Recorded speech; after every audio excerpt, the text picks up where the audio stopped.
Saya pasti bisa, saya bisa, saya bisa. Saya pasti bisa, saya bisa, saya bisa.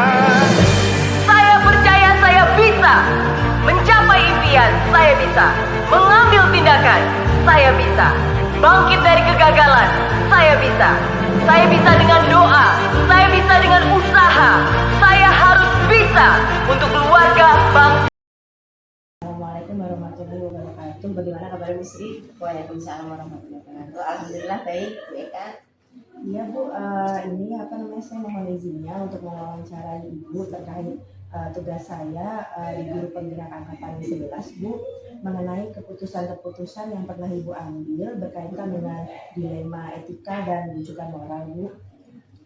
Yang pertama yang ingin saya tanyakan, selama ini bagaimana Ibu dapat mengidentifikasi kasus-kasus yang merupakan dilema etika atau rujukan moral di sekolah tempat Ibu bertugas? Kalau yang berkenaan dengan dilema etika yang ada di sekolah, biasanya saya tidak langsung mengambil keputusan.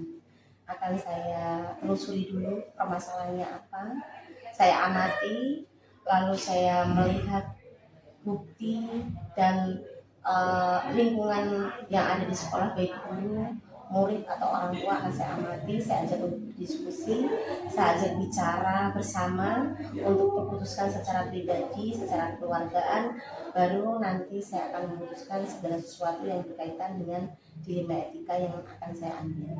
Iya, berarti sebelum Ibu mengambil keputusan ini dulu ya Bu ya, Ibu mencari tahu lebih dahulu ya. Mencari tahu terlebih dahulu permasalahannya apa yang akan saya ambil dari permasalahan itu. Jadi saya tidak langsung memutuskan, kan segala sesuatunya harus tahu pembenarannya dulu. Misalkan kasus anak dengan guru, kita tak cari tahu dulu kira-kira yang bermasalah gurunya atau anaknya. Jadi kita tidak hanya mendengarkan dari salah satu pihak saja. Ya. Yang selanjutnya Bu, pertanyaan kedua, selama ini bagaimana Ibu menjalankan pengambilan keputusan di sekolah Ibu, terutama untuk kasus di mana ada dua kepentingan yang sama benar atau sama mengandung nilai kebajikan Bu? Kalau itu saya lihat dampaknya dulu, kira-kira mana yang lebih penting. Misalkan ada dua kasus yang mengandung kebaikan yang sama, tapi saya lihat kira-kira lebih bermanfaat yang mana, terus dampaknya ke seluruh warga sekolah seperti apa, saya ambil yang otomatis resikonya yang paling mudah dulu, terus bermanfaat untuk seluruh warga sekolah dulu. Berarti ini ya Bu ya, dalam pengambilan keputusan Ibu melihat kebermanfaatan dan resiko terendahnya ya Bu ya. Selanjutnya Bu, langkah-langkah atau prosedur seperti apa yang biasa Ibu Sri lakukan selama ini? Biasanya saya misalkan ada kasus, ada permasalahan atau ada keputusan yang harus saya ambil, itu saya biasanya mengamati terlebih dahulu. Saya amati, lalu saya ajak bicara, istilahnya guru-guru kita atau yang di sini yang guru paling senior atau wakil kepala sekolah, kita ajak untuk berdiskusi masalah ini, bagaimana memutuskan segala sesuatu tidak hanya dari diri saya sendiri, tetapi juga kita mendengarkan aspirasi atau masukan dari guru lain, terutama guru-guru yang lebih senior atau dari wakil kepala sekolah. Ya, berarti langkah-langkahnya Ibu ini ya Bu ya, mengamati dan kemudian mungkin berdiskusi dan mungkin meminta saran ya Bu ya dari wakil kepala sekolah maupun guru senior ya. Pertanyaan yang keempat Bu, hal-hal apa saja yang selama ini Ibu anggap efektif dalam pengambilan keputusan pada kasus dilema etika Bu? Yang efektif itu biasanya misalkan ada seorang guru yang punya kasus dengan anak murid, saya tidak langsung memutuskan, jadi saya ajak bicara dulu kebenaran dari kasus tersebut. Misalkan gurunya saya ajak bicara secara terpisah dahulu, lalu anak muridnya, orang tuanya, baru nanti kita kumpulkan bersama. Kita cari solusinya, kita istilahnya ada pemecahan dari kedua belah pihak mengalami merasa puas dengan keputusan yang saya ambil. Saya tidak berpihak kepada guru, tidak berpihak kepada murid, tapi meluruskan yang benar itu aja. Oh ya, berarti ini dia setiap ada permasalahan berarti sebelum memutuskan sesuatu Ibu mencari dulu ya Bu yang faktanya, kemudian menemukan kedua belah pihak ya Bu ya untuk mencari solusi. Iya, karena kalau tidak mereka akan mencari pembenaran masing-masing. Iya, Jadi betul. kalau sudah kita ajak bicara masing-masing, kita pertemukan, nanti kita akan ada jalan keluarnya, kita selesaikan bersama-sama dengan suasana kekeluargaan antara guru, orang tua, dan anak-anak. Pertanyaan selanjutnya, Bu, hal-hal apa saja yang selama ini merupakan tantangan, Bu, dalam pengambilan keputusan pada kasus D5 Etika, Bu? Tantangannya begini ya, kadang kita punya guru ya, punya guru, kadang kita memberikan tugas sesuatu itu hanya guru-guru itu saja. Sedangkan di pihak lain kita pengen juga guru lain ikut tampil, ikut berperan, tetapi dia tanggung jawabnya kurang. Jadi kita kadang cari amannya, kita menugaskan satu guru, sedangkan dia selalu berulang-ulang dia ditugaskan hal yang sama, sedangkan yang lain enggak. Iya. Oh, berarti ini ya mungkin dilemanya saat ini hanya beberapa orang saja yang bisa bertanggung jawab, Iya, ya Bu ya, iya. kalau misalkan diberikan tugas. Iya, sedangkan yang lain kan juga sebenarnya harus belajar juga. Iya. Tapi kadang kita kurang berani menanggung resiko, Iya. nanti program saya atau tugas yang saya berikan kurang memuaskan atau tidak maksimal. Iya, betul ya.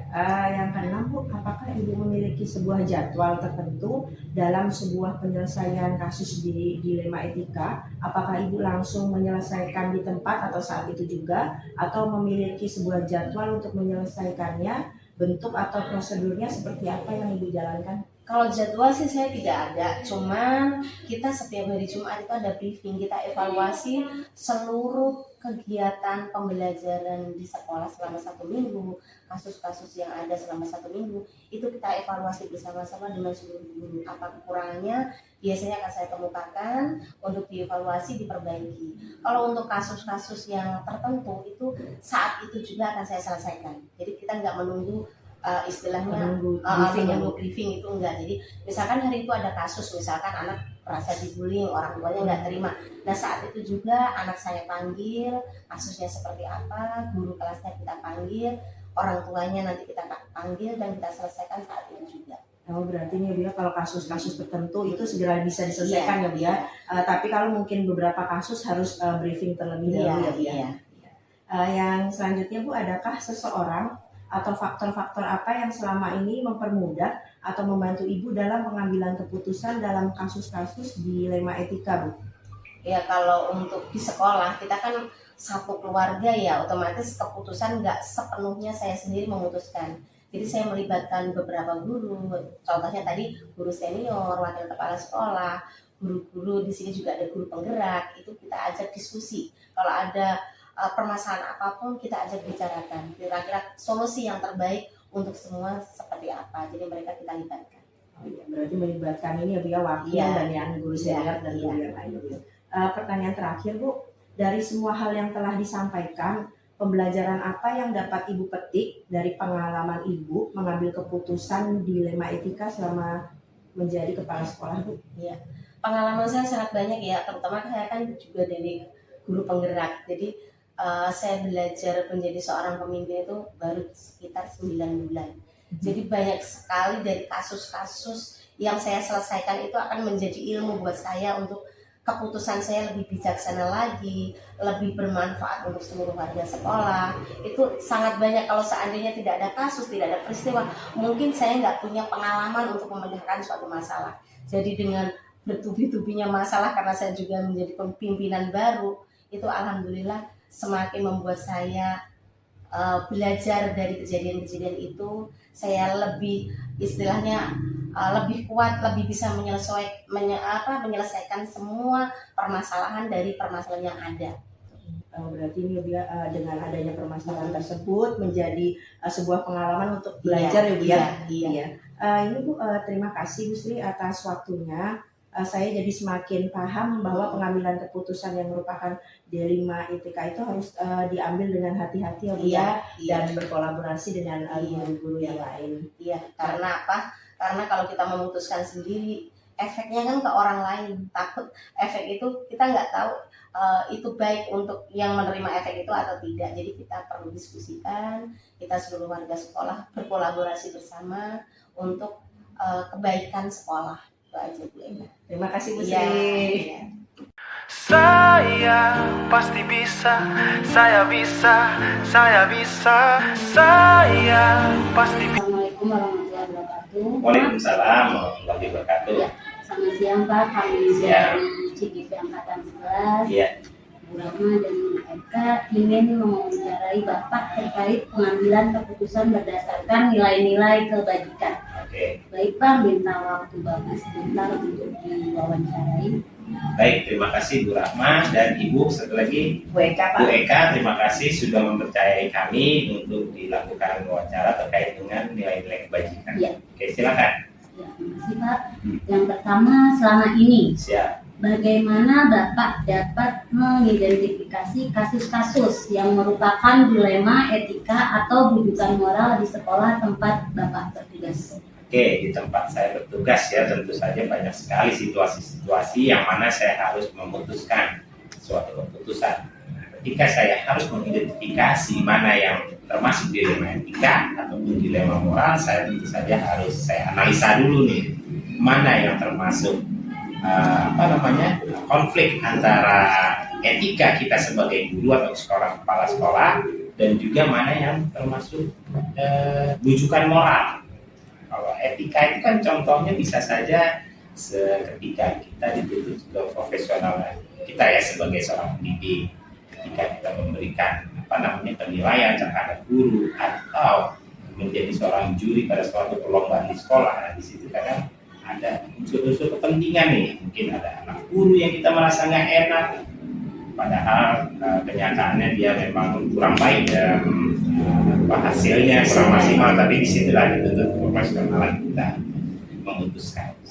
Jadi kita analisis dulu, kita cek dulu mana yang masuk etika, mana yang masuk rujukan moral. Ya, berarti dianalisis dulu ya Pak. Iya. Konfliknya. Iya. Ya, terima kasih Pak. Lanjut Bu Eka. Pertanyaan yang kedua Pak, selama Bapak menjadi kepala sekolah, dalam pengambilan keputusan di sekolah Bapak, terutama untuk kasus-kasus di mana ada dua kasus kepentingannya yang sama-sama benar atau sama-sama mengandung nilai kebajikan, bagaimana Bapak mengambil keputusannya Pak?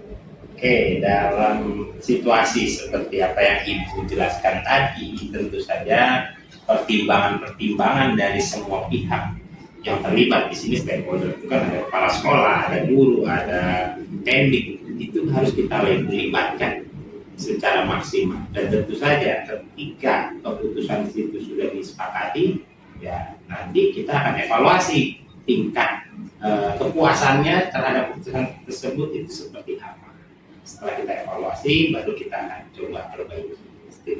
Itu tentu saja untuk jangka panjang. Iya, berarti ini apa ya? Perlunya pertimbangan dari berbagai pihak juga ya Pak, dan Pasti. evaluasi dalam setiap keputusan yang diambil ya Pak. Betul. Ya, terima kasih Pak. Ya. Ya, lanjut Pak. Ya. Langkah-langkah atau prosedur seperti apa yang biasa Bapak lakukan selama ini?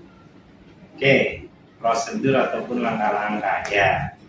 Ketika saya harus dihadapkan sebuah situasi yang mana saya harus membuat keputusan, tentu saja yang seperti tadi yang saya katakan sebelumnya itu dari pihak-pihak yang berkepentingan itu kita harus dengarkan, dan kita juga wajib mendengarkan masukan-masukan dari siapapun yang ada di sekolah ini, termasuk sampai ke peserta didik pun kita dengarkan. Jadi aspirasi-aspirasi itu, jadi kita jangan sampai terburu-buru dalam memutuskan. Jadi pertama-tama kita harus dengarkan dulu pandangan semua pihak itu, ya kan? Lalu kita renungkan, kita pertimbangkan baik-baik, atau istilah sekarang refleksi. Betul, kita refleksikan dulu. Nah, dengan hal tersebut artinya kolaborasi dengan stakeholder, dengan warga sekolah yang ada itu bisa berjalan dengan baik, dan tentu saja keputusan yang akan diambil juga akan lebih maksimal. Ya. Berarti semuanya itu kolaborasi ya Pak sama warga Ya. sekolah. Betul, kurang lebih seperti itu. Pertanyaan selanjutnya Pak, Ya, gue hal-hal apa saja yang selama ini Bapak anggap efektif Pak dalam pengambilan keputusan pada kasus dilema etika Pak? Oke, setelah tadi kita analisa dulu, ya kan, sebelum memberikan sebuah keputusan, tentu saja pada saat kita menyampaikan, yaitu komunikasi. Nah, komunikasi kita penting. kadang apa yang ingin kita sampaikan dan sudah tersampaikan belum tentu orang menerima sesuai apa yang kita ingin sampaikan. Karena itu komunikasi efektif paling hal yang sangat mendasar ketika kita ingin membuat sebuah keputusan. Karena kita bilang A, sampainya di sana B, bahkan bisa juga lari ke Y gitu kan. Pernah kan mengalami sendiri kan seperti itu, hal-hal seperti itu. Ya, berarti menurut Bapak ini Pak, hal yang penting salah satunya adalah komunikasi yang Komunikasi efektif, Pak, efektif. supaya keputusan yang sampai dari awal sampai akhir Jelas, sama ya Pak, dan jelas. Ya, artinya garis komandonya itu jelas ketika kita memberikan arahan kepada rekan sejawat, kepada teamwork kita, itu jelas pengarahan itu komunikasi. Makasih Pak. Yes. Ya, hal-hal apa saja yang selama ini merupakan tantangan dalam pengambilan keputusan pada kasus-kasus dilema etika? Nah, tantangan ini sebenarnya banyak juga ya, cuman di antara halnya ini ya seperti faktor kepentingan kali ya. Faktor kepentingan di mana kita ada kedekatan dengan orang yang bersangkutan ya. Jadi itu kadang itu menjadi tantangan ketika kita ingin membuat keputusan. Ada suatu kasus saya dekat, contohnya Mbak Rahma, ya kan. Saya harus membuat kebijakan, tapi kebijakan itu sedikit ada merugikan Bu Rahma lah contoh kayak gitu. Nah, itu kan menjadi tantangan buat saya ya. Iya. Itu seperti itulah kadang-kadang tantangan yang terjadi di sekolah. Makanya itu kita perlu menjaga profesionalitas ya di sekolah. Ya bukan berarti kita nggak boleh dekat sama guru, dengan siapapun boleh, tapi tetap menjaga. Berarti mengarah kita harus menjaga keprofesionalitasan kita ya. Kedekatan ya Pak. Nah, kedekatan boleh-boleh aja, sah-sah aja, tapi jangan sampai itu mengurangi nilai-nilai kita dalam membuat keputusan. Jadi harus fair juga. Iya, jangan sampai mempengaruhi ya Pak. Mengaruhi gitu dalam membuat keputusan. Itu tantangan paling utama itu sebenarnya menjadi seorang pemimpin. Iya. Nah, selanjutnya Pak, apakah Bapak memiliki sebuah jadwal Pak dalam sebuah penyelesaian kasus yang berkaitan dengan dilema etika, atau Bapak langsung menyelesaikan di tempat, atau ada jadwal khusus, baik bentuk atau prosedurnya seperti apa Pak biasanya Bapak jalankan dalam memutuskan kasus tersebut? Oke, jadwal-jadwal tertentu itu tergantung dari tingkat kesulitan sebuah keputusan yang harus diambil. Jika memang keputusannya itu simpel, sederhana, kita bisa langsung on the spot, spontanitas. Ya contoh misalnya ketika kita lihat ada anak yang buang sampah sembarangan, kan kita bisa langsung tegur, nggak perlu musyawarah dulu dengan guru. Namun jika keputusan itu memang sangat kompleks, membutuhkan suatu musyawarah, tadi yang dari awal saya bilang kolaborasi, biasanya kami menunggu pada saat briefing ataupun pada saat komunitas belajar. Karena di sekolah kami ada komunitas belajar sama di sekolah ibu-ibu juga ya, yang mana kita setiap Jumat kita kumpul satu. Nah, biasanya kita tuangkan di situ apapun itu, ya kita ajak diskusi rekan-rekan guru dan seluruh warga sekolah. Jika contoh misalnya kita ingin mengecat gedung, itu kan kita nggak bisa memutuskan ya Pak. Sesuatu. Jadi tergantung dari tingkat kompleksitas keputusan yang akan dibuat. Berarti apa untuk sebuah keputusan itu tergantung tingkat mungkin kesulitannya ya Pak ya? Iya. Kalau memang yang mudah itu mungkin bisa langsung Bapak putuskan. Bisa on the spot. Ya, tapi kalau memang membutuhkan pendapat atau mungkin sharing dengan teman lain butuh waktu lebih ya Pak ya? Betul. Tidak bisa sekaligus ya? Intinya gini, ketika kita membuat keputusan, satu syaratnya jangan pada saat kita emosi. Iya. Pada saat kita emosi membuat keputusan itu pasti nggak baik hasilnya. Nah, berarti ketika kita membuat keputusan, tenangkan diri dulu, diskusikan dulu, rembukan dulu. Nanti insya Allah keputusannya pun akan bisa diterima oleh seluruh warga sekolah yang terdampak terkait dengan keputusan yang akan dibuat. Terima kasih Pak. Ya. Ya, Pak. Adakah seseorang atau faktor-faktor apa yang selama ini mempermudah atau membantu Bapak dalam pengambilan keputusan dalam kasus-kasus dilema etika? Oke.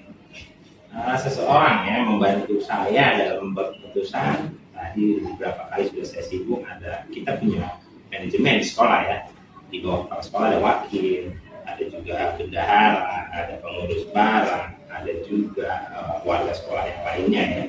Bahkan jika memang teman-teman yang tadi saya sebutkan belum bisa meyakinkan saya untuk membuat keputusan, saya akan kolaborasi lagi dengan pejabat setingkat di atas saya, misalnya pengawas, saya ajak bicara, atau kasatlan, ataupun sampai ke sudut bahkan ke dinas kalau memang itu dibutuhkan. Tapi tadi kembali lagi tergantung tingkat kesulitannya gitu. Kalau memang sederhana ya cukup dengan rekan guru aja, atau dengan wakil saja, atau cukup dengan dewan musyawarah guru. Tapi kadang-kala ada kalanya juga kita butuh pendapat dari orang yang lebih di atas kita. Berarti tingkat kesulitannya tergantung tingkat kesulitannya kasus tersebut. Iya, tentu kita butuh orang untuk memberikan masukan. Ya, pertanyaan yang terakhir Pak, dari semua hal yang telah disampaikan Bapak tadi, pembelajaran apa yang dapat Bapak petik dari pengalaman Bapak selama mengambil keputusan yang berhubungan dengan dilema etika Pak? Baik, kalau dari awal saya runut, dari ingat-ingat ya pertanyaan ibu-ibu semua ini, terus mungkin saya simpulkan. Pentingnya pertama adalah komunikasi efektif, itu paling penting. Ketika kita menjadi seorang pemimpin, perlu menguasai skill, yaitu skill komunikasi. Yang kedua adalah kita harus punya sifat kolaboratif. Kalau kita otoriter atau semaunya aja menjadi seorang pemimpin, itu tidak akan menjadi efektif. Jadi kolaboratif itu paling penting, kerjasama dengan tim. Mungkin motonya seperti ini, there is no I, tidak ada saya, yang ada kita. Gitu.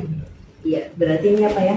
Pengalamannya itu dengan ada komunikasi efektif, kolaborasi, jadi keputusan yang diambil selama ini dapat berjalan efektif ya Pak ya? Insya Allah setuju, kalau menurut saya. Ya. Terima kasih ya Pak Sandal atas waktunya siang hari ini, jadi mengganggu waktu Bapak. Iya, nggak apa-apa.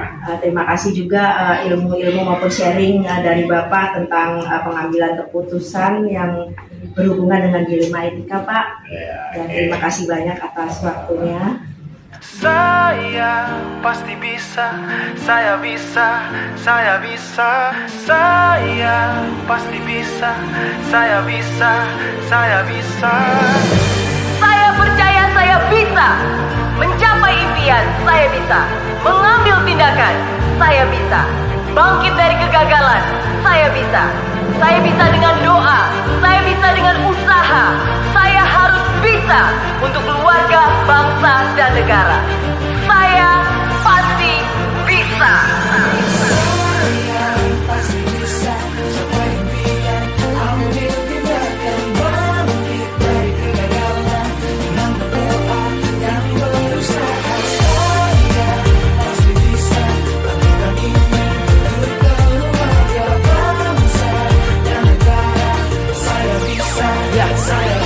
Laksana bumi tanpa hujan, hidup tanpa tujuan, kering dan mati tanpa hijaunya tumbuhan. Demikian kalau mimpi tak kunjung terjadi, patah hati terseok setengah mati, terikat oleh lelah resah.